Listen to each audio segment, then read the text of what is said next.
Hello दोस्तों, welcome to our YouTube channel ninja developers. अब हम अपने फॉर्म के पार्ट 4 और फाइनल पार्ट की तरफ मूव ऑन कर चुके हैं। तो मैं उससे पहले आपको थोड़ा-सा एक ओवरव्यू देना चाहता हूँ कि हमने क्या काम कर लिया था और हम क्या करने जा रहे हैं। जी, तो ये जो फ़ाइल है, ये हमने क्रिएट की थी अपने पिछले 3 पार्ट्स को फ़ॉलो करते हुए, जिसमें मैंने आपको सिखाया कि हम किस तरह से कार्ड एक बना सकते हैं। और उसके बाद मैंने आपको दिखाया कि हम किस तरह से हेडिंग्स को सेंटर में ला सकते हैं एंड देन हम किस तरह से इन लेबल और इनपुट के टैग्स को यूज़ करते हुए हम इस फॉर्म को इस तरह की शेप एक बना सकते हैं। इसके साथ-साथ मैंने आपको बॉर्डर्स के भी कुछ रूल्स बताए और साथ में पैडिंग्स एंड मार्जिन के बारे में भी थोड़ा बहुत ओवरव्यू दिया था। अब सबसे पहले मैं आपको ये बताऊँगा कि हमारे जो बैकग्राउंड पे है, ये हमने एक बैकग्राउंड लीनियर ग्रेडिएंट अप्लाई किया था। तो मैं ये थोड़ा-सा ओवरव्यू दे रहा हूँ। देखें हमने यहाँ पे लीनियर ग्रेडिएंट लगाया हुआ है। इसके अंदर हमने 3 पैरामीटर्स भेजे हुए हैं। एक हमने डिग्री का बताया हुआ है कि कितना एंगल होना चाहिए, उसके बाद हमने 2 कलर्स दिए हुए हैं कि कौन-कौन सा कलर होना चाहिए।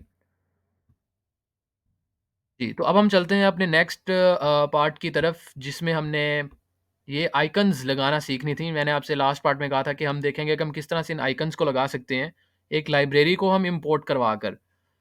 जी। तो वो लाइब्रेरी कौन-सी है, उसके बारे में मैं आपको बताना चाहता हूँ। आपको मैं इससे पहले ये बता दूँ कि बहुत सारी हमारे ब्राउज़र में बहुत सारी लाइब्रेरीज़ हैं जो जिनकी हमें फ्रीली एक्सेस अवेलेबल है। लेकिन जो बहुत फ़ेमस है, जो मोस्ट फ़ेमसली यूज़ की जाती है, जो डेवलपर्स के लिए रिकमेंडेड है, वो होती है हमारी लाइब्रेरी है फ़ॉन्ट ऑसम, ठीक है? तो वो आइकन्स की लाइब्रेरी है, तो आपने सबसे पहले यहाँ पर फ़ॉन्ट ऑसम लिखना है। तो ये देखिए मेरे पास डॉट कॉम ओपन हो रहा है, मैं इसको ओपन कर लूँगा fontawesome.com। ये कुछ 5 से 6 सेकंड लेगा और पॉसिबल है कि आपका ये 5-6 सेकंड भी ना ले क्योंकि मेरे उसने पहले कनेक्शन सिक्योर चेक किया है। तो यहाँ पे आपने इन आइकन्स पे क्लिक कर देना है आके। जी, तो यहाँ पर वो कह रहा है सर्च 19,403 आइकन्स।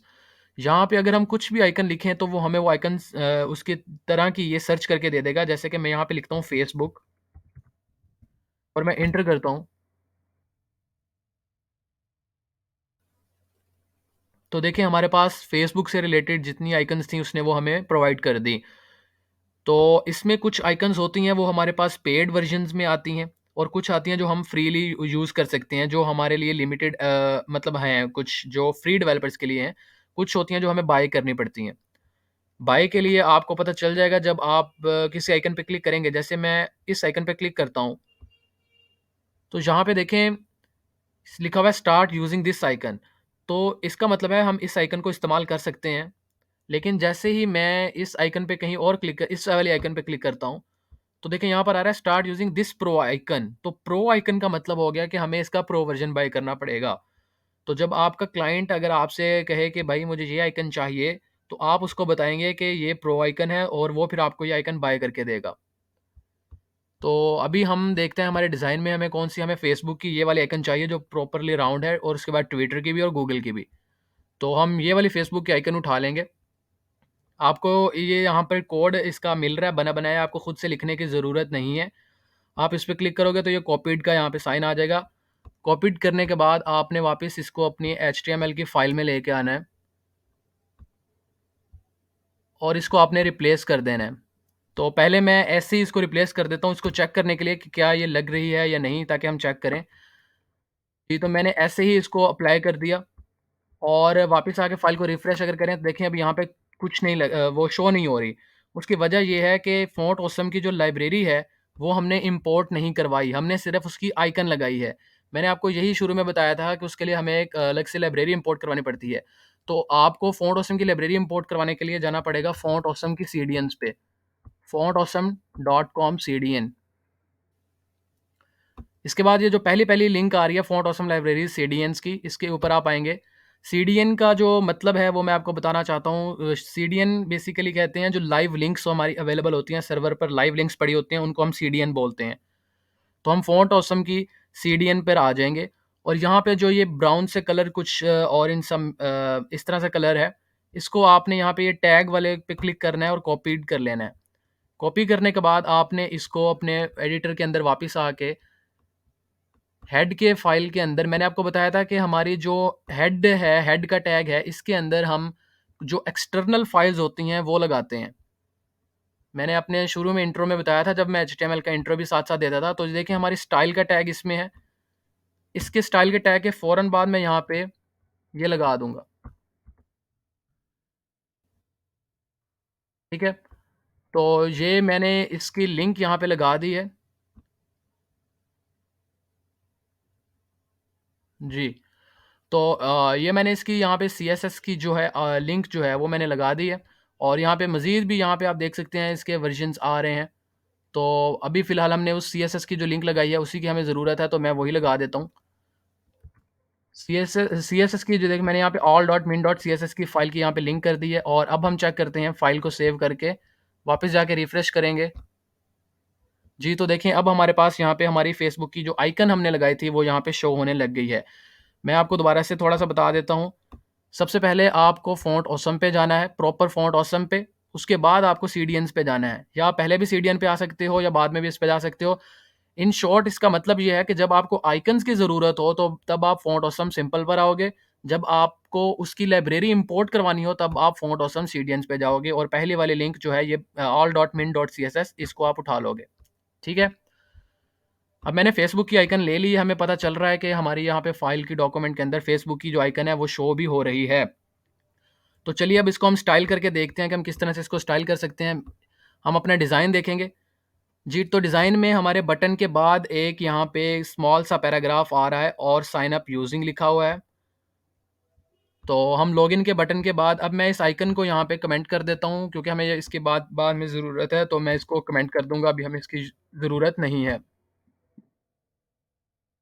उसके बाद मैं यहाँ पे एक पैराग्राफ का टैग लूँगा और मैं इसमें लिख देता हूँ और साइन अप विद। फ़ाइल को सेव करेंगे, वापस जाके रिफ्रेश करेंगे। जी, तो हमारे पास और साइन अप विद यहाँ पर आ चुका है और डिज़ाइन में देखेंगे और sign up using I guess yes. तो मैं इसको और साइन अप यूज़िंग ही कर देता हूँ ताकि ज़्यादा रियल लगे। जी, और ये बिल्कुल सेंट्रलाइज़ है और इसका फ़ॉन्ट देखें आप, फ़ॉन्ट साइज़ भी छोटा है। याद रहे कि ये जो मैं फ़ॉर्म आपको बनाना सिखा रहा हूँ, इसके बाद मैं मज़ीद सीएसएस के एक स्पेसिफ़िक टॉपिक्स पर भी वीडियोज़ बनाऊँगा। जैसे तो ये तो मैंने आपको एक पूरा प्रॉपर एक लॉगिन का जो पेज है वो बनाना सिखा दिया। इसके बाद मैं आपको एक जो इसके स्मॉल स्पेसिफ़िक पोर्शंस होते हैं सीएसएस के इम्पोर्टेंट टॉपिक्स, मैं उन पे भी वीडियोज़ बनाऊँगा, जिस तरह हमारा डिस्प्ले फ्लेक्स का है। अब मैं इसमें भी आपको थोड़ा डिस्प्ले फ्लेक्स का ओवरव्यू दूँगा, लेकिन इसमें मैं प्रॉपरली नहीं दे सकूँगा, इसलिए मैं बस जितना हम यूज़ करेंगे उतना आपको बता के उसके बाद मैं इसको रैप अप करूँगा और फिर जो हमारी नेक्स्ट वीडियो होगी, वो उनके अंदर मैं सीरीज़ एक जो सीएसएस की बनेगी उसके अंदर आपको प्रॉपरली सी इसकी डिस्प्ले फ्लेक्स की गाइड भी मिल जाएगी। ग्रिड सिस्टम हमारा बहुत इंपॉर्टेंट होता है सीएसएस में, तो उसके बारे में भी मैं आपको प्रॉपर इन्फॉर्मेशन दूँगा। तो हमने साइन अप यूजिंग लिख दिया और अब हमें इसको स्टाइल देना है, तो स्टाइल देने के लिए आपको पता है कि हम एक क्लास यूज़ करेंगे। क्लास में इसको दे लेता हूँ ऑप्शनल, क्योंकि हम ऑप्शन दे रहे हैं यूज़र को कि आप किसी और से भी साइन अप कर सकते हो। ऑप्शनल को स्टाइल देने के बाद मैंने इस क्लास को कॉपी करने के बाद यहाँ स्टाइल के टैग में आके डॉट लगा के क्लास यूज़ करनी है, उसके बाद कर्ली ब्रैकेट्स। आपको याद रहे कि डॉट का मतलब होता है कि जो मेरे फर्दर नेक्स्ट आने वाली चीज़ है वो कोई क्लास है। ठीक है? तो डॉट बेसिकली एक रेफ़रेंस ऑपरेटर है हमारा सीएसएस की लैंग्वेज में जो इस्तेमाल होता है, जो बताता है कि मेरे आगे आने वाला जो नाम होगा वो किसी क्लास का होगा। और उसके बाद हम कर्ली ब्रैकेट्स लगाएँगे, कर्ली ब्रैकेट्स के अंदर जो भी आप सीएसएस लिखोगे, वो जाकर इस वाली क्लास में अप्लाई हो जाएगी। वो क्लास जो हमने यहाँ पर इस पैराग्राफ के टैग को दी हुई है। मैं उम्मीद करता हूँ आपको ये चीज़ क्लियर हुई होगी। तो यहाँ पे हम इसका फ़ॉन्ट जो साइज़ है वो स्मॉल करना चाहते हैं, तो मैं यहाँ पे फ़ॉन्ट साइज़ इसका 10 पीएक्स कर देता हूँ। फ़ाइल को सेव करके वापस जाके चेक करते हैं, रिफ्रेश करूँगा। जी, तो साइज़ छोटा हुआ है लेकिन बहुत ज़्यादा छोटा हो गया है, तो हम 13 पिक्सेल कर देते हैं। फ़ाइल को सेव करके रिफ्रेश किया। अब ठीक लग रहा है और उसके बाद हमें इसको सेंटर भी करना है। तो सेंटर करने के लिए हमारे पास टेक्स्ट अलाइन सेंटर टेक्स्ट की प्रॉपर्टी है, तो मैं टेक्स्ट अलाइन सेंटर करता हूँ। फ़ाइल को सेव करके वापस जाके रिफ्रेश करेंगे, तो जी ये हमारे पास टेक्स्ट अलाइन सेंटर भी हो चुका है और इसके बाद हमारा जो डिज़ाइन है उसके अंदर इसका जो कलर है वो थोड़ा-सा ग्रे सा है, तो हम इसका कलर जो है वो ग्रेइश टाइप का कर देंगे।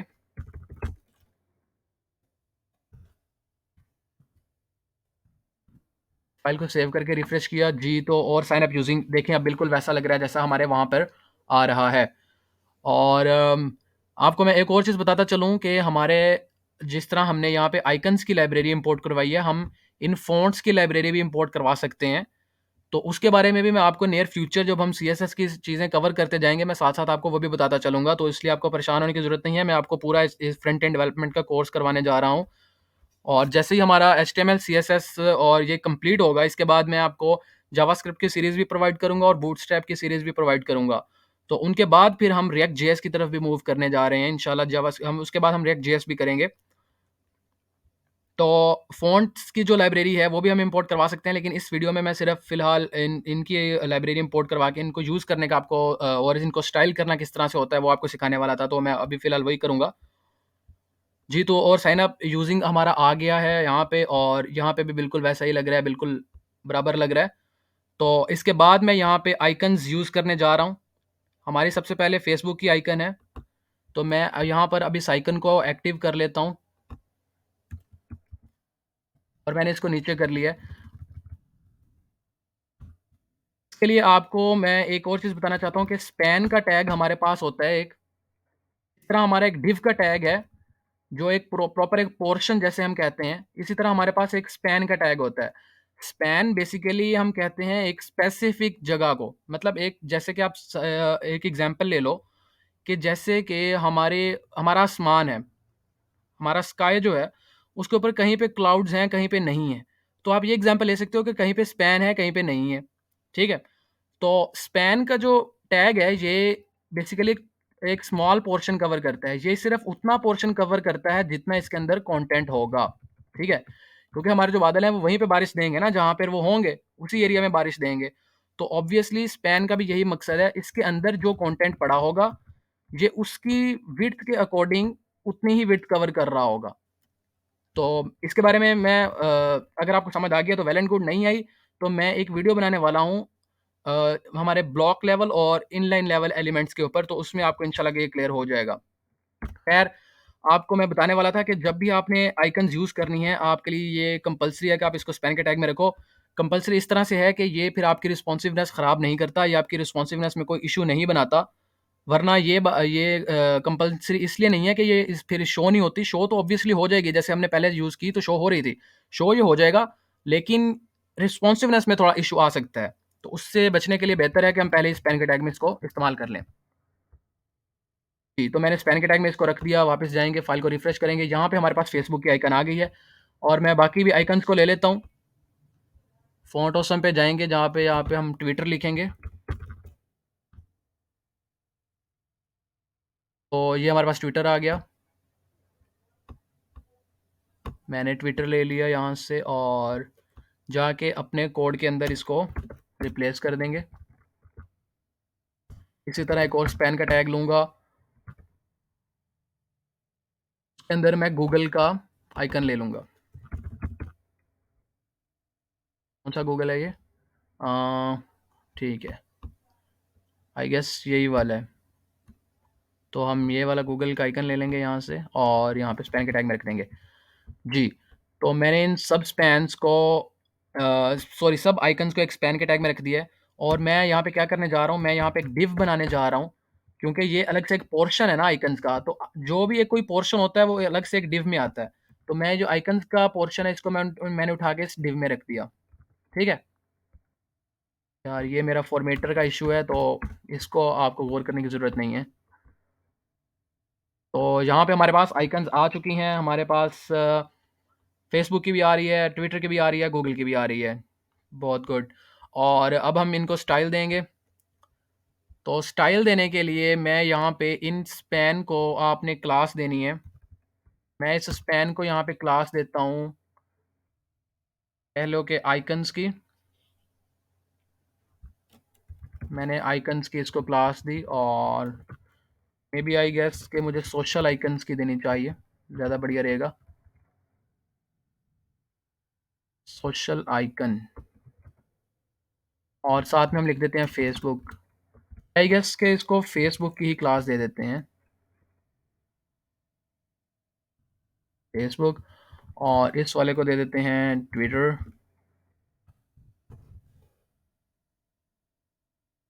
और इस वाले को दे देते हैं गूगल। जी, तो इन क्लासेस को अब हम स्टाइल देने जा रहे हैं, तो मैं इन क्लासेस को स्टाइल दूंगा। फेसबुक को सबसे पहले आप ले लेंगे यहाँ से, और यहाँ पे मैं इसको बैकग्राउंड कलर देता हूँ। लेट मी सी कि हमारा क्या डिज़ाइन है। जी, तो हमारी जो फेसबुक का बैकग्राउंड कलर है वो थोड़ा ब्लू सा आ रहा है, तो हम इसको एक बैकग्राउंड कलर देंगे। देखते हैं कि क्या होता है इससे। बैकग्राउंड कलर दे के हम अपने डिज़ाइन में वापस जाते हैं, फाइल को सेव करके रिफ्रेश किया। जी, तो ये बैकग्राउंड कलर नहीं है, ये इसका कलर है सिंपल। तो मैं इसको कलर देता हूँ, और कौन सा कलर देना है हमने, वो हम यहाँ पे जाके चेक करेंगे। अच्छा, इसके लिए मैं आपको ये बताता चलूँ कि ये हमारे पास एक एक्सटेंशन है कलर पिकर। इसको बेसिकली इसका नेम कलर ज़िला है। तो आप इसको यूज़ करते हुए किसी भी चीज़ का कलर ले सकते हो किसी भी स्पेसिफिक पॉइंट पे। देखें वो ऊपर हमारे यहाँ पे कलर्स शो हो रहे हैं, मैं जिस पे भी इसका कर्सर को लेके जा रहा हूँ। तो मैं यहाँ पर लाया हूँ फेसबुक पे, यहाँ पे कलर कॉपीड टू क्लिपबोर्ड आ गया।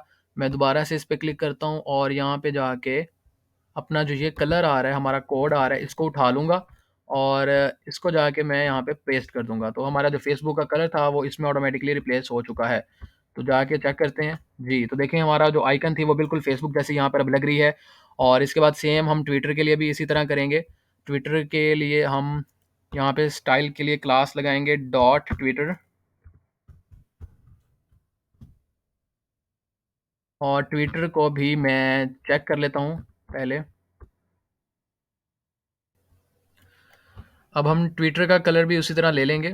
तो ट्विटर का कलर लेने के लिए अभी भी मैं दोबारा इसी तरह से यहाँ से ट्विटर का कलर लूँगा, पेज पिक कलर, और हम चेक करते हैं इसको यहाँ से पिक करके। तो ट्विटर का कलर जो है वो मैंने ले लिया, और मैं जाके यहाँ पे ट्विटर को कलर दे देता हूँ, और फाइल को सेव करके वापस जाके रिफ्रेश करेंगे तो देखिए हमारा ट्विटर भी यहाँ पर प्लेस हो चुका है।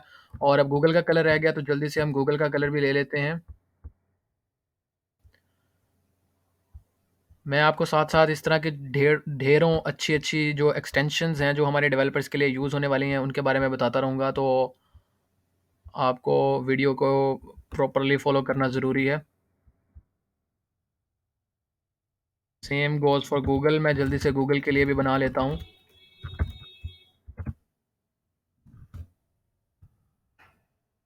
तो फ़ाइल को सेव करके वापस जाके रिफ़्रेश करेंगे, तो यहाँ पे हमारे पास जो आइकन्स हैं, वो भी आ चुकी हैं, और इनको अब हमें सेंट्रलाइज़ करना है। तो मैंने यहाँ पे ये डिव बनाई थी, हम इस डिव को एक क्लास देते हैं, इसको मैं क्लास देता हूँ सोशल आइकन्स की। और इस सोशल आइकन की जो क्लास है, इसको आप कर दोगे टेक्स्ट अलाइन सेंटर। सेव करके फाइल को सेव करके रिफ्रेश करेंगे तो देखिए हमारे जो आइकन्स थी वो सेंट्रलाइज भी हो चुकी हैं। ठीक है, तो और अब यहाँ पे इनके मेरे ख्याल से बीच में मैं थोड़ा सा गैप लाना चाहिए, तो उसके लिए मैं जो सोशल आइकन्स हैं हमारी ये गूगल, ट्विटर, फेसबुक, इनके अंदर मैं थोड़ा थोड़ा मार्जिन दे देता हूँ लेफ्ट और राइट से। तो लेफ्ट राइट अगर आप दोनों इकट्ठे दोनों तरफ से देना चाहो तो उसके लिए हमारे पास आता है मार्जिन इन लाइन। ठीक है, तो मैं मार्जिन इन लाइन दूंगा दोनों तरफ से इनको 5-5 पिक्सल का। तो याद रहे इन लाइन का मतलब ये है कि लेफ्ट से भी 5 पिक्सल, राइट से भी 5 पिक्सल। अगर आप सिर्फ लेफ्ट से देना चाहते हो तो आप यहाँ पे लेफ्ट लिखोगे, अगर आप दोनों तरफ से देना चाहते हो तो आप मार्जिन इन लाइन लिख दोगे। ठीक है, तो इसी तरह मार्जिन ब्लॉक भी होता है, लेकिन ब्लॉक का मतलब होता है टॉप एंड बॉटम। ठीक है, तो मैं मार्जिन इन लाइन लगूँगा, और मैं इसी लाइन को कॉपी करके इन सबको दे देता हूँ क्योंकि हमें सबके लिए चाहिए। वापस जाके रिफ्रेश करेंगे तो देखिए यहाँ पे कुछ गैप भी क्रिएट हो चुका है।